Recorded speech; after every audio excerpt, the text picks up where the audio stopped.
In North London, there's a footballing giant called Arsenal. With a combined 48 major trophy wins, the club hold multiple English football records and have an unrivaled cultural impact in the capital city. Right now, Arsenal top England's Premier League, and after 19 years with no league title, one question is being asked more than any other. Is this the year Arsenal finally end their drought and win the league? In this video, I'm going to try and find an answer to English football's favourite query right now, where we're first going to have to take a look at last season. Following 2 8th and 1 5th place finishes under Mikel Arteta, Arsenal travelled to Selhurst Park for the opening day of the 22-23 season, winning 2-0 to go top of the league, pretty much staying there the whole way through to the end of April, where after 30 weeks in first place, a 4-1 defeat at the Etihad saw Man City leapfrog the Gunners on their way to a historic treble win. And so before we ask whether Arsenal can win the league this season, let me first cover the reasons why they didn't win it last year and if they've managed to adjust for them.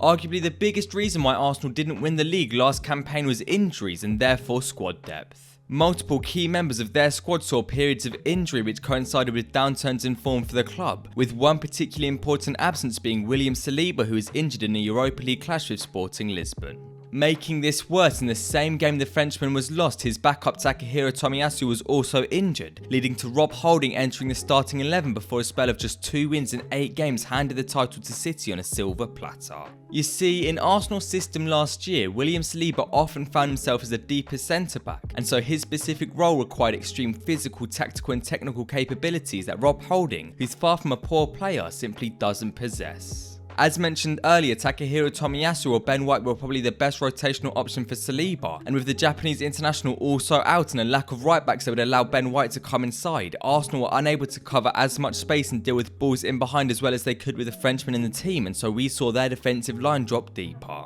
In hindsight, Mikel Arteta will also probably say that he should have been more pragmatic, as instead of dropping their pressing line deeper to remain compact, he wouldn't, leaving bigger gaps between the lines for teams to progress through, making the Gunners far more fragile defensively. Combined with their structural problems, individual mistakes started to creep in, and so despite scoring well over 2 goals a game in the title run-in, Arsenal completely collapsed thanks to a leaky defence when it mattered most. And so with that out of the way, how have the Gunners dealt with last season's problems so far this campaign? Signings like David Raya, who's far less mistake prone than Aaron Ramsdale, as well as Jurrien Timber from Ajax, a versatile and technically sound defender, Kai Havertz, an elite out of possession midfielder / forward, and most importantly Declan Rice, who this season has proven all his doubters wrong. A physical monster, Rice is arguably the best defensive midfielder in the Premier League, not only able to play as a 6 but also an 8, and consistently finds himself destroying any opposition counterattacks, something we saw becoming a huge issue for Arsenal at the end of last campaign. In theory then, these signings have all made Arsenal not only better in their starting 11 but also less susceptible to an injury crisis with more quality and depth than previously. But of course, all of this is nice on paper, but has any of it actually come into fruition?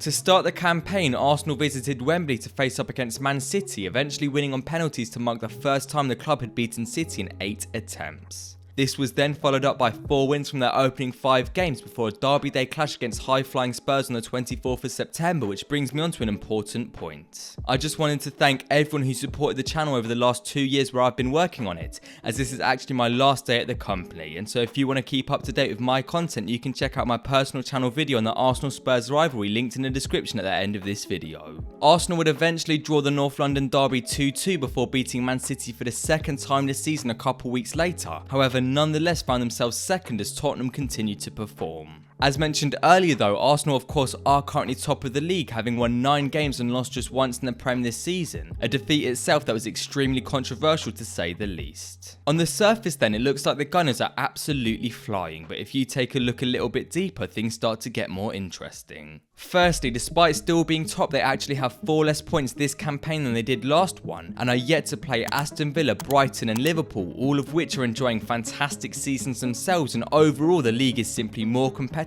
this year. Furthermore, when we take a look at injuries, there's still some key talking points, with Saka, Martinelli, Timber, Partey, Smith Rowe, Odegaard and Gabriel Jesus all suffering injuries so far. Importantly though, Bukayo Saka's injury is one that's particularly worrying for Arsenal fans, as aged just 22, he's played thousands more minutes than most players his age, meaning more absences could be coming, and his injury occurred in a game he didn't really need to play in, right before the biggest game of the season. And with a lack of rotation being the biggest criticism of Mikel Arteta last season, it's been argued by many that he's not really learnt his lesson and is still naive to the matter. Furthermore, injuries become more of a talking point when we look at other teams, as we can see that Man City have been missing Kevin De Bruyne all season, and with the Belgian returning in January, we can expect to see Man City's form improve significantly, meaning Arsenal will also have to raise their levels if they want to stay ahead of the pack, leading by just a single point at the top of the table. Also, just from the eye test, let alone the statistics, this season Arsenal have struggled massively from an attacking viewpoint. Fans and pundits agree with the fact that the Gunners look far less fluid this season. They're producing less chances and have relied on multiple low XG moments of magic to win them games, something that simply isn't sustainable over an entire season. Sure, much of this could be down to all of their starting front three being injured at some point this season, but with the Gunners currently in the bottom half of the XG table, they've simply not been good enough going forward, especially compared to the likes of City, Liverpool and Newcastle, who are all in the top 4 in XG produced. However, if you remember what I mentioned earlier, the reason Arsenal bottled the league last year wasn't because their goals dried up, it was because they started to concede them, and as everyone knows, goals win games, but defences win you titles. And as much as the last few minutes of this video may not have been the most positive, it is undeniable from both the eye test and just looking at the stats that Arsenal's defence this season has been incredible. No team has conceded fewer goals or XG conceded in the league, and both of those metrics are the same from open play and set pieces separately. And this only gets better when you take a look at rumoured signings in January, with Locatelli and Douglas Luiz both being linked with a move to the Emirates, who not only will bring even more steel to their midfield and can start to phase out ageing midfielders, but they may also actually help to bring more balance to Arsenal's team in attack, and so these signings could see Arsenal get even better in defence and back to their best in attacking phases of play, which would see the Gunners become serious title challengers. And so to conclude, can Arsenal actually win the league title this season? In my opinion, yes, but only on a few conditions. Firstly, the Gunners simply need to make a couple signings in January, even if they're just short-term solutions. Loan deals could help cover players like Smith Rowe and Timber, who are reportedly out for pretty much the entire season, and with injuries and a lack of squad depth costing them last year, it's vital that Mikel Arteta doesn't get stung again in back-to-back seasons.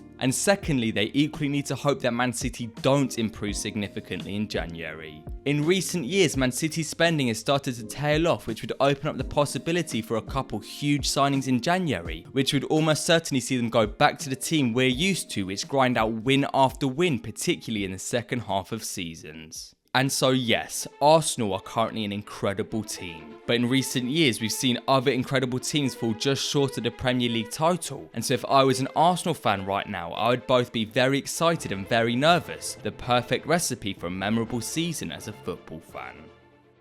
Thank you all for watching this video, and for the final ever time on HITC Football, I'll not only be wishing you a happy day but also a great month, year and future. And of course, as it's December, happy holidays and a happy new year.